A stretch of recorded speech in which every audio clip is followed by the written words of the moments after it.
Bienvenidos a este live de a fondo que vamos a hacer sobre las denuncias de fraude que insistentemente ha planteado el presidente Gustavo Petro, que han sido curiosamente y paradójicamente de cierta medida desmentidas, pero no con una fortaleza así evidente ni vigorosa por el candidato del Pacto Histórico, Iván Cepeda, que salió a decir que según él las irregularidades encontradas no ameritaban decir que había habido un fraude.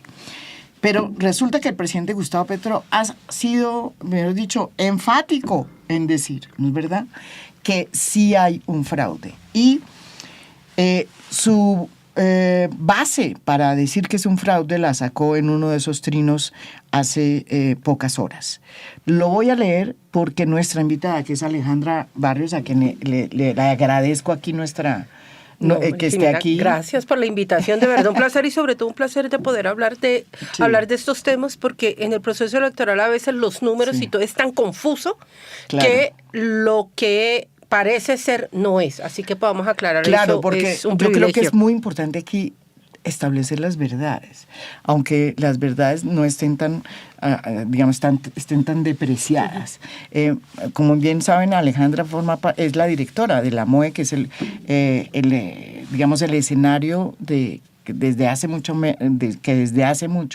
se creó para desplegar el observatorio electoral en Colombia, y es una ONG a la que siempre recurrimos muchísimas personas, y el Estado, el propio presidente y todo el mundo. Bueno, y resulta que comencemos con lo que dice el presidente, porque el presidente se insiste en que sí hubo un fraude. Miren lo que dice: presento las bases comprobadas del posible fraude que puedo entregar a autoridad competente. Dije que no reconozco los datos del preconteo del software de los hermanos Bautista porque tengo datos. Mi compromiso es con mi pueblo, y el amor a mi país, por el que he luchado toda mi vida, hace que arriesgue todo al transmitirlo, y lo voy a hacer en este momento. El registrador se negó permanentemente a entregar el código fuente, que era el requisito básico de la transparencia electoral. Lo hice porque por sentencia plena del Consejo de Estado del 2018 se declaró ese software vulnerable desde dentro y desde afuera. Ante mi denuncia sobre que el software fue modificado en días en los que por norma legal debería mantenerse quieto, el registrador dijo que era imposible. Esto solo indica que la registraduría no tiene control del software, como ya sabíamos. El software, dice el presidente, sí fue modificado, y 2 veces, el 26 de mayo del 2026. La primera modificación ocurrió a la 1:21:35 p.m. y la segunda a las 7:21:13 p.m. Repito, del mayo 26 del 2026. Ojo con esta fecha. La modificación consistió en modificar el censo electoral y el número de puestos y mesas. El diario El Tiempo logró descubrir solo la modificación de mesas. La cuantía de la modificación es la siguiente: censo oficial, 41.421.973. Esta cifra fue cambiada en Divipol, en el software de los hermanos Bautista, el 26 de mayo del 2026, 5 días antes de las elecciones, en la siguiente cantidad: 42.307.373. La diferencia es de 885.409 nuevas cédulas que no se inscribieron en la fecha legal. También se volaron los puestos de votación, también se variaron los puestos de votación, aumentándolos de la siguiente manera. Pero si quieres vamos primero a la anterior. Espérate, porque la termino y vamos repasando. Listo. De 13.742 oficiales a 14.438 en Divipol. Software de los hermanos Bautista. Diferencia, 696 puestos de votación. Eso da un cambio en el número totales de lo siguiente. Mesas oficiales ya escritas, 120.527, pero en Divipol de los hermanos Bautista, quienes son los que hicieron el conteo, hay 122.020, con una diferencia de 1.493 mesas adicionales que posiblemente no han sido escrutadas. Puedo probar ante autoridad competente estos hechos. Y en el conteo de votos de los hermanos Bautista aparecen 5.300 mesas, con más de 300 votos en el día, que es la cifra que máximo pueden votar en las horas de elección. Muchas llegan a 700 votos. En esas mesas es donde se ubica la ventaja de 635.000 con que Abelardo superó a Cepeda. Entrego el dato completo de las 5.300 mesas. Vamos a ir uno a uno en los puntos de este trino donde el presidente dice que hubo fraude, pero creo que no entrega ninguna prueba hasta ahora. No ha llegado ni a la registraduría ni al Consejo Nacional Electoral ninguna documentación que argumente realmente con pruebas este trino. Vamos por partes. Comencemos por la primera, que es si el software fue modificado o no. No hay una modificación del software. Se hicieron unas pruebas, con ese mismo software se hicieron unos simulacros, pero además se hicieron las pruebas con los auditores. Y te voy a contar lo siguiente, porque lo de la modificación del software lo está pegando con el censo electoral. Exacto. Entonces, vamos a separar dos cosas, María Jimena, para dejarlas completamente claras. Uno son los software de agregación de datos, de transmisión de resultados, el software de escrutinios que lo tiene el Consejo Nacional Electoral. Y otra cosa completamente diferente es el censo electoral. Uh-huh. Es decir, a través del software donde agregas los datos, tú no puedes modificar el censo electoral. Eso es absolutamente así de clara. Sí. Una cosa es el censo electoral que está en un programa que se llama y que todos conocemos como la Divipol, que es la División Política Electoral de Colombia. Entonces, ahí estamos revolviendo dos temas y vamos a separarlos. Entonces, en la Divipol imaginémonos un Excel gigante que se cerró donde están municipio, departamento, zona, número de votantes, tanto en Colombia como en el exterior. Eso fue entregado hace más o menos para el 31 de mayo, fue entregado a las observaciones electorales, pero también a los partidos políticos. Se hizo una reunión, vimos la Divipol, y ahí es donde sabemos que Colombia tiene 41.421.973 ciudadanos y ciudadanas. ¿Qué nos está diciendo el trino que acabas de leer? ¿Sabe qué? Aparecieron de la nada 885.000 cédulas. Entonces te voy a explicar cómo funciona, porque todo está referido a la votación de colombianos en el exterior cuando empezamos a ver los datos. Tú tienes una Divipol que te entregan que es una base de datos. Sí, es una base de datos, ¿no? Grandísima, hagan de cuenta un gran Excel, donde te dicen: este es el departamento, este es el municipio, esta es la zona, este es el puesto de votación, tantas personas votan aquí. Y ya. Y hasta la dirección, identificado geográficamente. Pero hay otra, esa es una. Uh-huh. Hay otra Divipol que es la Divipol de logística. Sí. ¿Eso qué significa? Que ahí es donde encuentras además la información de cuántas personas votan dónde. Uh-huh. Encuentras también la información de cómo se distribuye el material electoral. Yeah. En este caso es el material electoral en el exterior. Repaso. Nosotros en Colombia votamos lunes, martes, miércoles, jueves, viernes, sábado. Uh-huh. En 116 consulados. Ya. Yeah. Esa parte, todo lo que tiene código 81, 82, 83 hasta el número 86, es la distribución de material. Por default, en el exterior, en los 116. Por default, lo que hace la registraduría es decir, el día lunes se sacan 300 kits para votar, digamos 300 papeletas, no sé qué, para votar. El martes otras 300. En Madrid, que tiene el censo electoral más grande, se van a sacar, son 1.500.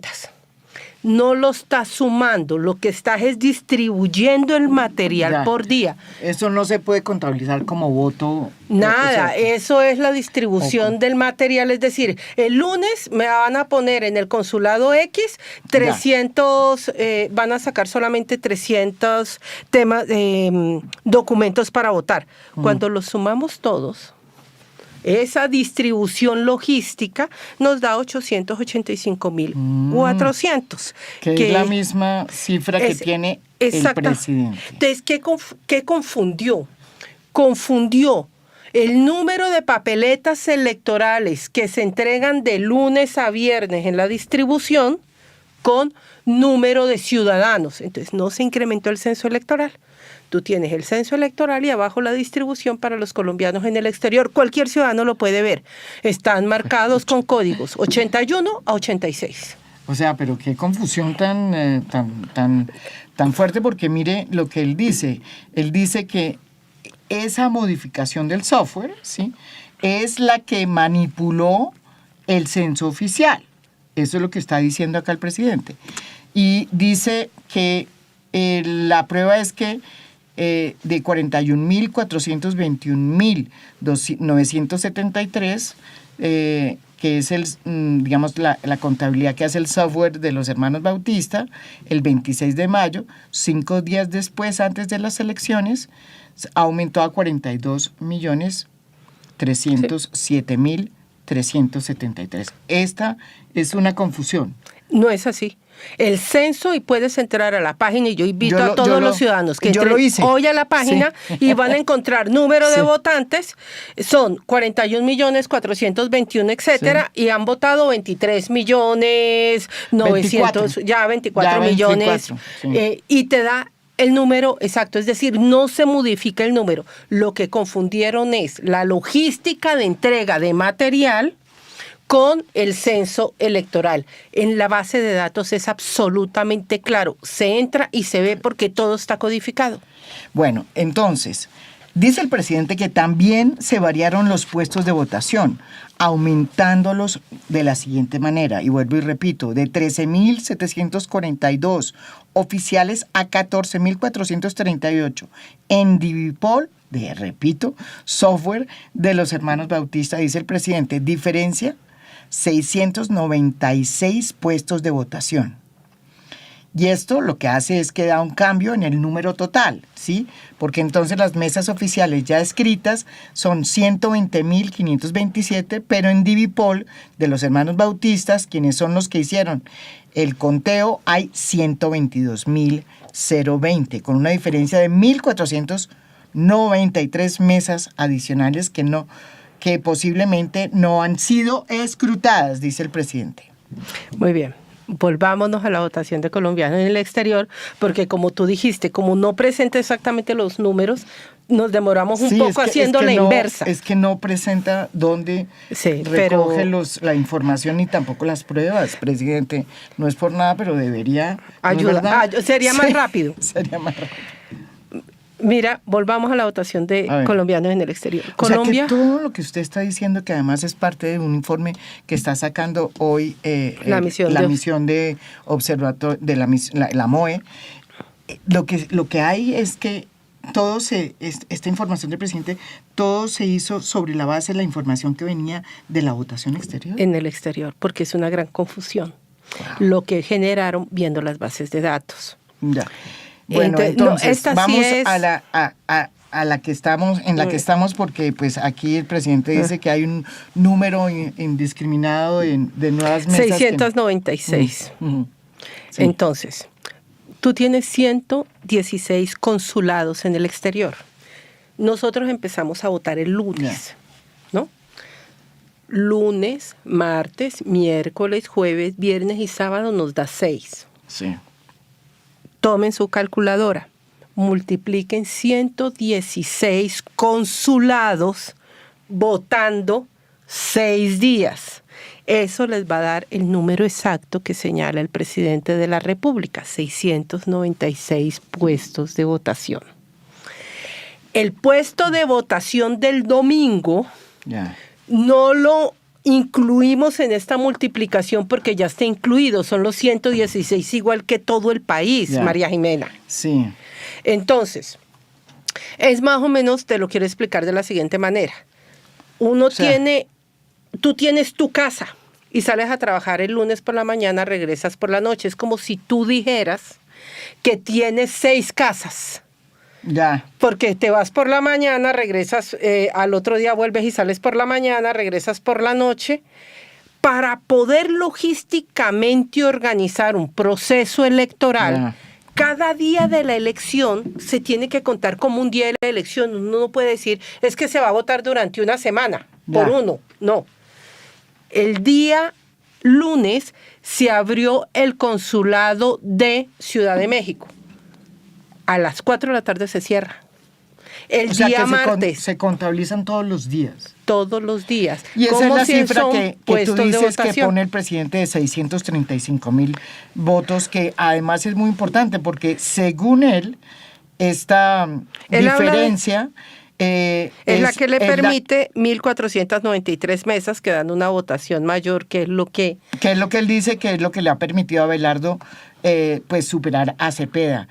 No es así. Repito acá lo que dice el presidente. Dice, en el conteo de votos de los hermanos Bautista aparecen 5.300 mesas con más de 300 votos en el día. Que es lo que tú estás diciendo. Pero esa sí es de colombianos en Colombia y en el exterior. Ese es otro enredo. Bueno, pero entonces un momentico, es que es la mezcla. Ajá. Y que es la cifra que máximo pueden votar en las horas de elección. Muchas llegan a 700 votos. En esas mesas es donde se ubica la ventaja de 635,000 votos con que Abelardo supera a Cepeda. Lo que tú estás diciendo es que estas son las votaciones del exterior. Son votaciones en el exterior y en Colombia por lo siguiente. Entonces vamos a dejar primero. A ver. Él habla se habla en el trino de 1.493 mesas adicionales. Exacto. Esas no existen. Esas 1.493 es que cada día de lunes a sábado, de acuerdo al consulado en que estás, tú abres y cierras unas mesas. Ya. Entonces, vamos a poner un supuesto. En El Salvador solo tienes una mesa. Ya. Pero en Ciudad de México puedes tener 3 mesas. Si tú sumas el total de mesas que se abren en los 116 consulados durante 6 días, de lunes a sábado, es el número de los famosos 13.493, que ahí están incluidos los siguientes. 2 mesas que habilita protocolo en el Capitolio. Sí. Y 2 mesas que vía tutela tuvieron que habilitarse porque la Defensoría del Pueblo puso una tutela para que en los centros temporales de detención, donde no te han denegado los derechos políticos, la gente pudiera votar. Esos que llevan primero a la persona presa antes de que haya juicio o de mandarle a una cárcel. Se pusieron 4 puestos nuevos, 2 en Capitolio que siempre se ponen, y 2 que fueron vía tutela, más todos estos que te digo en el exterior, que da un total de 1.489 puestos de votación, más los 4 en Colombia que te estoy diciendo. El número exacto abren la Divipol, ponen los puestos de votación en el exterior lunes, martes hasta el sábado. ¿Y da cuánto? Y te da 1.489 más los 4 en Colombia, los 2 que se ponen en el Capitolio de protocolo, más los 2 que se tuvieron que poner vía tutela. Y esa es la diferencia que dices tú, 1.493 mesas adicionales, dice el presidente, no son adicionales. No son adicionales, están en la Divipol, los puedes encontrar. Entonces él dice, esos votos, parte de lo que se dice en el tuit es, hay que contar bien esas mesas porque no están en el E14. Lo que dice, exacto, que dice el presidente que no están escrutadas. Es decir, son votos que podrían estársele perdiendo no solamente a ellos, sino también a Abelardo de la Espriella. La invitación es a todos los ciudadanos y ciudadanas que entren a la página de la registraduría y pueden hacer la verificación de cada uno de los C14. Nosotros entramos, hicimos la revisión ayer, obviamente, revisando que estuvieran los C14 en el exterior debidamente documentados, más las 4 mesas en Colombia, las 2 de los centros transitorios de tutela, más los 2 de protocolo, están las imágenes. Es decir, sí están dentro de la información contabilizada y transmitida el día domingo y están siendo escrutados debidamente para los resultados finales. Entonces, nuevamente, hay una confusión frente a la forma como funciona la votación en el exterior y la votación de lunes a sábado la están contando como si fueran puestos nuevos. No, es el mismo consulado, pero tú tienes que abrir y cerrar votación cada día. En resumidas cuentas, es decir, hemos ido paso a paso explicando pues este trino del presidente para explicar que con los datos que hay en la registraduría y con la investigación que además está ya planteada en el nuevo informe de la MOE, no es posible, primero, decir que una manipulación del software. No. ¿No es verdad? Es no. para quedar, digamos, y que esta teoría de que 5 días antes se manipuló a las tales horas y tales horas, no hubo manipulación del software. Bueno, lo segundo, que no se mostró el código fuente. El código fuente fue auditado por diferentes organizaciones políticas y por misiones de observación electoral internacionales. No se entregó porque uno no se lleva el código fuente a la casa. A la casa, que era lo que quería el presidente. Exactamente. Se hacen las pruebas internas dentro de la registraduría para hacer la verificación del código fuente. Bueno, eso como tercera cosa. Cuarta, que digamos que el software es una cosa y otra muy distinta es el censo oficial y que el software no puede manipular el censo oficial. Efectivamente, es decir... ¿Por qué no explicamos mejor eso? Porque el presidente dice que sí. No se puede manipular porque la DIVIPOL es la información oficial a través de la cual, inclusive no solamente te habilitan a ti a votar y a mí, es a través de la cual se organizan también las elecciones. La DIVIPOL es la que te dice exactamente cuánto material electoral tienes que tener para que todos los ciudadanos puedan votar, así solo asista el 50 o el 58% de los ciudadanos. Entonces, se precarga. Ese software no tiene la posibilidad de modificar el censo de Colombia. Tú precargas la información, la dejas cargada y lo que haces es llenar si se va cumpliendo la votación, cuántos votaron, cuántos votos blancos, nulos, no marcados. Pero no puedes a través del software donde cuentas los votos modificar el censo electoral porque son dos sistemas completamente diferentes, María Jimena, que no se hablan. Es decir, es tener dos listas. Una es la lista de los ciudadanos que votan, que se llama censo, que yo te la cargo, viene sellada, claro, no lo puedo modificar, y otra es la lista de cómo organizas la fiesta de la democracia. Sí. Ese es, vas llenando, de acuerdo a los invitados, cómo vas a organizar la fiesta. Entonces, no los puedes modificar. Entonces, y el presidente dice que DIVIPOL es el software de los hermanos Bautista, lo manejan los hermanos Bautista. La DIVIPOL es el número de ciudadanos que puede votar de acuerdo al censo electoral en el departamento, en el municipio y a nivel de zona. Bogotá, en Teusaquillo, en Usaquén. ¿Cuántos ciudadanos podemos votar? La DIVIPOL la construyes con el censo electoral, pero ellos no pueden tocar el censo electoral. Digamos, ellos no pueden empezar a decir, ¿sabe qué? Yo más bien digo que hay 5 mujeres más. O los hermanos Bautista, o el que sea, no importa. El ingeniero que sea no puede tocar porque yo te precargo el censo electoral. En Colombia hay tantas personas que pueden votar. Se cierra el censo 2 meses antes de elecciones. Se sacan, por ejemplo, a los miembros activos de la fuerza pública. Claro. Se sacan no pueden entrar los que son menores de edad, se ingresan a los que sacaron la cédula hasta el 31 de enero.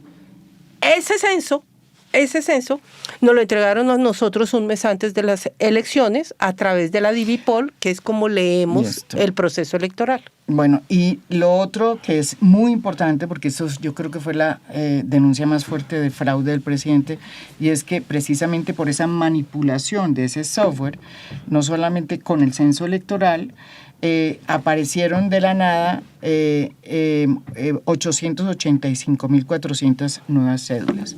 Como para volver a explicar, no son nuevas cédulas. No son nuevas cédulas.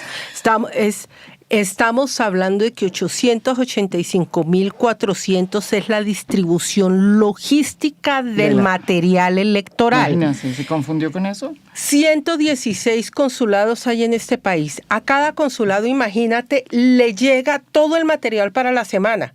Tú no puedes coger y poner todo ese material en la entrada del consulado y vayan abriendo cajas y sáquenme votos. Eso se organiza en la parte de abajo del DIVIPOL, que es de logística. Te van diciendo, ustedes por el número de personas que tienen censo, van a sacar 300 boletas electorales, van a sacar L11, van a sacar los lapiceros. Ahí es donde te explica eso. Entonces, no es que estás sumando ciudadanos, estás distribuyendo en todo el territorio nacional. Internacional. Claro. El material electoral para que el domingo tengas material y lo puedas usar adecuadamente y no tengas que tener expuesto un material electoral que es es muy delicado. Tú no puedes tener votos sin marcar en tu sala porque, Bueno, y teniendo en cuenta que lo que está diciendo el presidente pues no tiene una, digamos, asidero técnico, porque ustedes han ido investigando, hay muchas preguntas. Por ejemplo, hay una inquietud de mucha gente de afuera diciendo que conocen casos de personas jóvenes, nuevos votantes que inscribieron las cédulas, pero que según la norma o la ley electoral, 4 meses después solamente pueden votar. No sé si eso es así, eso me están diciendo, y mucha gente dice que nueva votante no pudo votar. Entonces, vamos a poner ejemplos. La hija de una amiga cumplió años la primera semana de abril, el 20 de febrero. ¿Pudo sacar la cédula? Sí, pudo sacar la cédula. Pero ya quedó excluida del censo electoral. Porque el censo electoral se cierra 2 meses antes del proceso electoral. Entonces quedaste completamente excluida. Puedes tener el documento, pero eso no significa que puedas ir a votar. Entonces, digamos, las personas que votaron, que cumplieron años en febrero, marzo, abril y mayo, y 18, el día anterior a las elecciones, lamentablemente no pudieron ir a votar. Y lo mismo, ya apenas ayer, hoy es 3, no me acuerdo qué día es hoy, pero por ejemplo, solamente se volvió a abrir esta semana, a partir del 3 de junio, se vuelve a abrir la entrega para cédulas para nuevos votantes. Entonces algunos dicen, pero yo ya tengo mi cédula, no aparezco. No apareces porque no quedaste incluido en un censo electoral que se cerró para que no pudiera ser manipulado. Otros ciudadanos que, esa es una confusión que también se ha venido presentando, y es, me inscribí para Congreso o votabas en Congreso en Usaquén. Sí. Pero en la inscripción para primera vuelta presidencial, te fuiste y te inscribiste en Teusaquillo. Y arrancaste el domingo para Usaquén, porque tu cabeza te dice, pero es que si yo voté en Congreso en Usaquén, no, resulta que has cambiado el lugar de votación y no te acuerdas. Por eso siempre la recomendación es verifique dónde se inscribió, porque a veces la memoria nos juega malas pasadas y se van a otro lado y dicen, es que yo estaba aquí, es que yo vine y voté aquí. Claro. Pero nadie te cambia de lugar de votación si uno no hace directamente esa vuelta. Una pregunta, Alejandra. ¿Ustedes han explicado esto al presidente? ¿Le han explicado esto a la campaña? ¿Sí o no?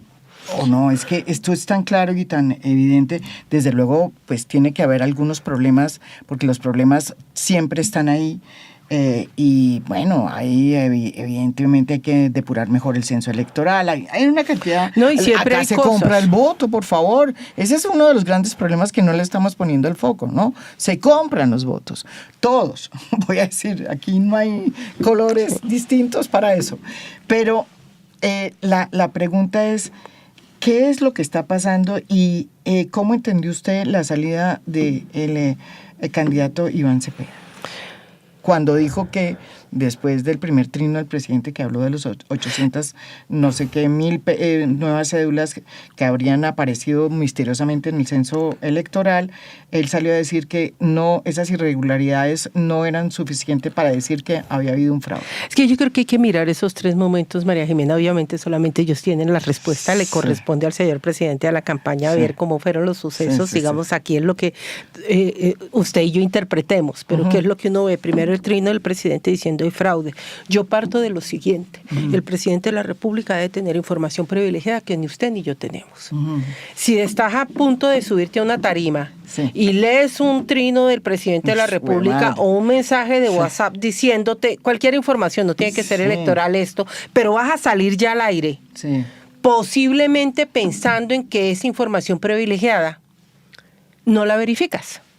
No te tomas el tiempo para respirar porque todo va muy rápido. El candidato lee y reitera la información del presidente de la República, en la que yo creería el señor presidente tiene información privilegiada, porque voy a dudar de lo que me dan.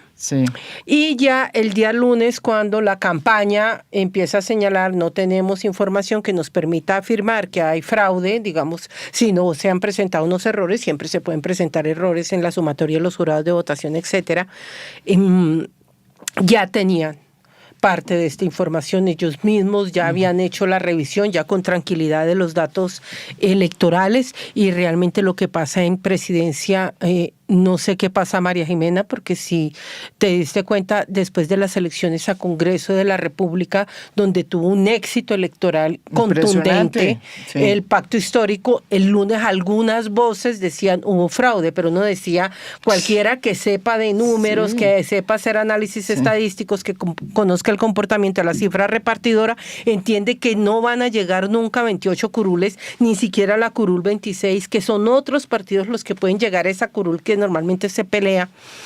Entonces no sé si es la rapidez del momento, pero una persona que conoce electoral, que deben ser las personas que acompañan al presidente en los análisis, pues saben perfectamente la diferencia en los códigos. Lo que estoy diciendo y lo que nosotros te hemos contado hoy, esto no es física cuántica. La Divipol está codificada, es absolutamente clara. Mira que podemos llegar a los mismos datos haciendo el proceso inverso que llega al presidente, porque es tan clara la base de datos que fue hacer unos cálculos y decir, pues esto es lo que tiene que estar diciendo el Twitter. Y es una mala interpretación de la Divipol. Entonces yo prefiero dejarlo ahí. Sí, es una mala interpretación de la información de la Divipol. ¿Pero sí le han comunicado esto? Digamos, obviamente ustedes acaban de sacar este comunicado en donde explican exactamente lo que hoy estamos explicando aquí en A Fondo, punto por punto. Desmenuzan ese trino del presidente para mostrar que el presidente está usando materiales, digamos, que efectivamente son de la realidad electoral, pero los está mezclando y mezclando peras con manzanas. Nosotros esta información se la mandamos a la campaña, pero pues obviamente cada una de las campañas hace su propia revisión de la información, y pues lo que esperamos, y te voy a decir honestamente, para la misión de observación electoral, este tema queda completamente zanjado.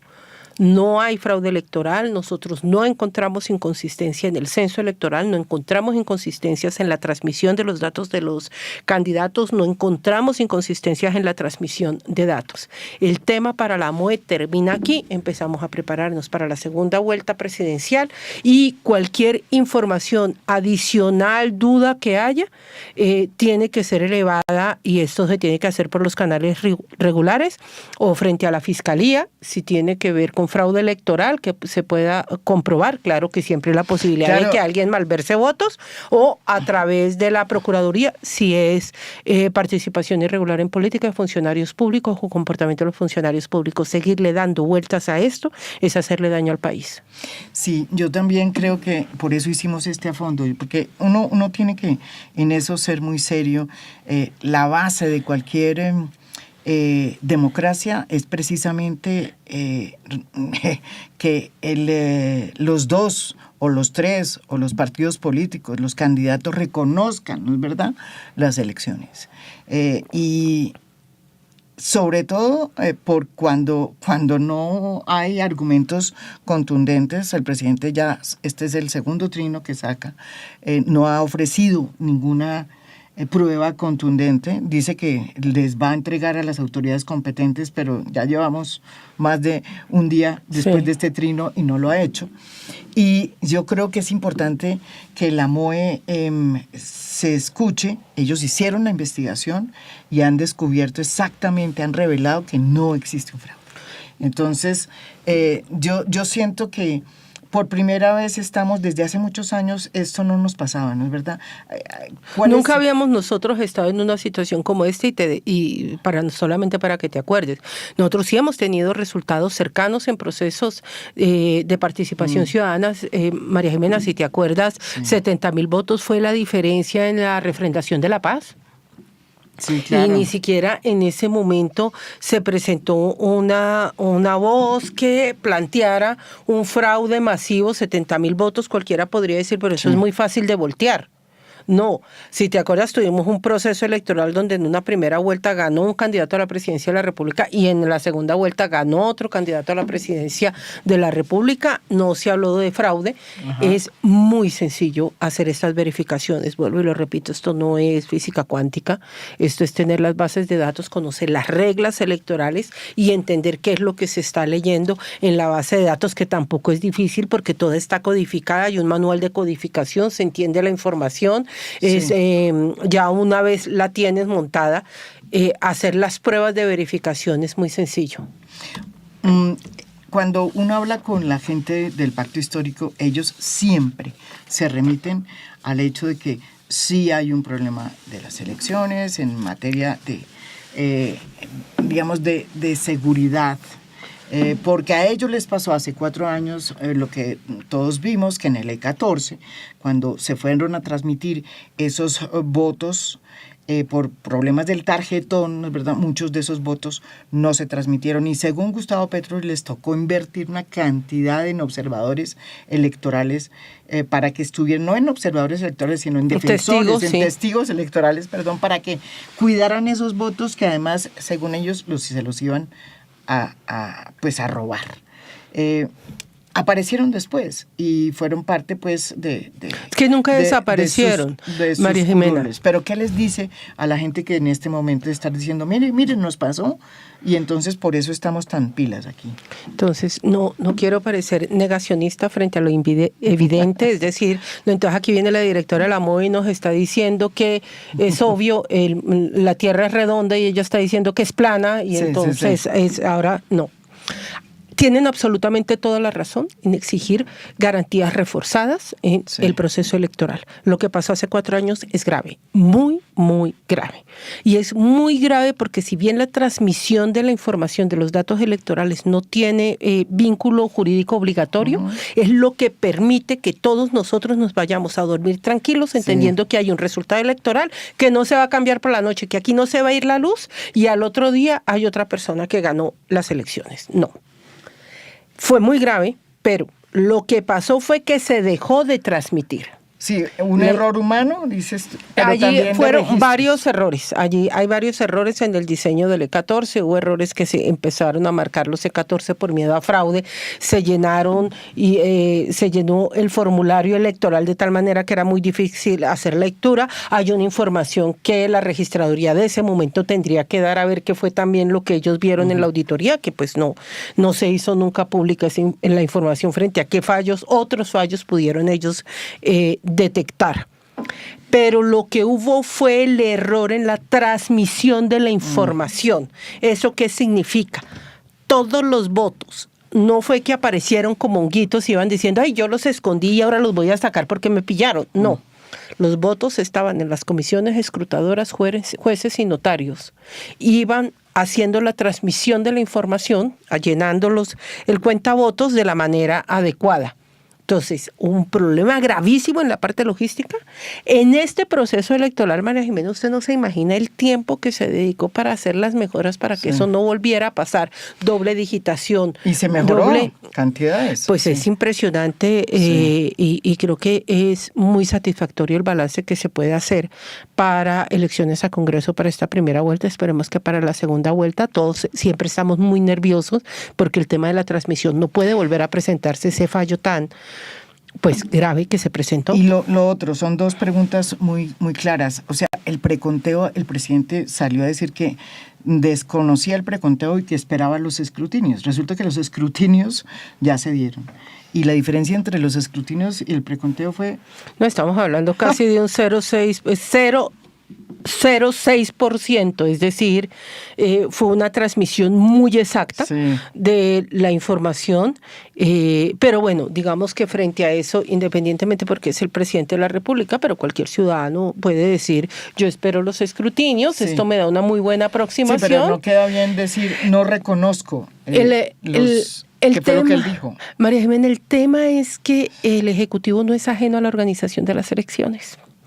El Ejecutivo conoce muy bien el proceso electoral porque participa del proceso electoral a través del Ministerio del Interior.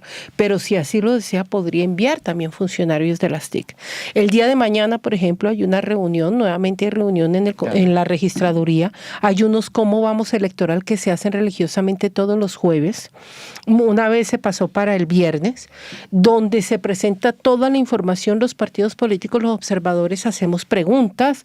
Cuando no nos queda algo, solicitamos, no siempre se hacen recomendaciones, no siempre hay que acogerlas, pero es como cuando tú organizas algo, yo te puedo hacer recomendación para que mejores un proceso, pero tú no tienes la obligación de hacerlo. Entonces, creo que lo mejor que podría pasar es que desde el Ejecutivo se envíen las personas con las instrucciones adecuadas para que entiendan o la información que les están entregando o hagan las preguntas que tengan que hacer para aclarar. Esto se tenía claro desde antes de elecciones. Por eso, pero además ustedes tienen mesas concertadas con la MOE, los partidos políticos, el gobierno, desde luego, y nunca nadie habló, ni siquiera el gobierno, de una posibilidad de manipulación del software para... Del censo nunca. Del software, a través del software del censo electoral, ni de las 866,000 nuevas mesas que arbitrariamente aparecieron. Nada de lo que está diciendo el presidente se llevó a la mesa de concertaciones. Nada mire, en esa mesa en ningún momento se presentó algún tipo de queja, de pregunta, de duda sobre los resultados que daba la consolidación del censo electoral. Lo que hoy estamos mostrando es que el censo electoral en este país se consolidó con 41.421.000 ciudadanos y pasó el proceso electoral y todos los análisis de participación municipal, departamental, nacional e internacional se hace con los 41.421.973 ciudadanos y ciudadanas. Si hay un debate, y ojalá, María Jimena, algún día lo podamos hacer en este programa, y es ¿cuál es el tipo de sistema electoral que queremos? ¿Lo queremos privatizado? ¿Queremos un sistema electoral que, por ejemplo, una registraduría que tenga su propia oficina para hacer el diseño de los software? Sí. Eso puede demorarse más o menos 12 años porque tendrían que pasar alrededor de 2 o 3 procesos electorales para lograr un modelo completamente estatal, pero eso significa una reforma al Código Electoral, eso significa reformas legales. Y esa discusión que plantea el presidente de la República es completamente legítima, pero no se puede hacer ahora. Digamos, hoy este es el sistema que tenemos. El presidente empezó a ser presidente hace 3 años, ya casi 4, y no puso ese tema hace 4 años para haber hecho las reformas electorales. Sí, no. En todo caso, le agradezco a Alejandra estar aquí, la directora de la MOE, y hay que decir que las elecciones, cuando hay un sistema electoral que se está, digamos, enmarcando dentro de un Estado democrático como el colombiano, pues hay que respetarlo, sea el presidente de la ideología que sea. Lo mismo cuando sucede en Estados Unidos. El presidente Donald Trump desconoció en su primera presidencia los resultados de Joe Biden. ¿Sí? Y lo mismo sucedió con el entonces presidente Bolsonaro, cuando ganó de nuevo el poder el presidente actual, Lula. En esos tres casos, la que pierde es la democracia. Y aquí en Colombia, pues yo creo que también hay que defenderla. Y se defiende con la verdad, con la investigación que hace una organización tan seria como la MOE, y además se le quita el tema de la política, ¿no? Porque es que esto no tiene realmente... sí, los numeritos son los numeritos. Los sí, datos son están los datos, ahí. sí. Y dejemos un poco la política y dejemos que la democracia funcione. Y peleemos como en franca ley, ¿no es verdad? Además, porque hay muchos temas todavía muy interesantes que tratar y por eso te digo, hasta aquí tiene que llegar esta discusión. Empecemos a hacer lo que además debe pasar en un proceso electoral, hablar de política, de programas, de temas, hablemos de eso. Eso es lo que de verdad enriquece el debate democrático. Bueno, muchísimas gracias a todos ustedes.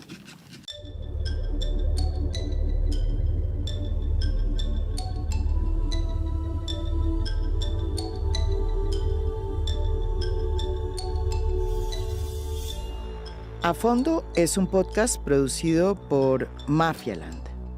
Producción general, Beatriz Acevedo. Producción de audio, Santiago Acosta López. Música original del maestro Óscar Acevedo. Nos pueden escuchar también en mi canal de YouTube. Gracias por escuchar. Soy María Jimena Duzán.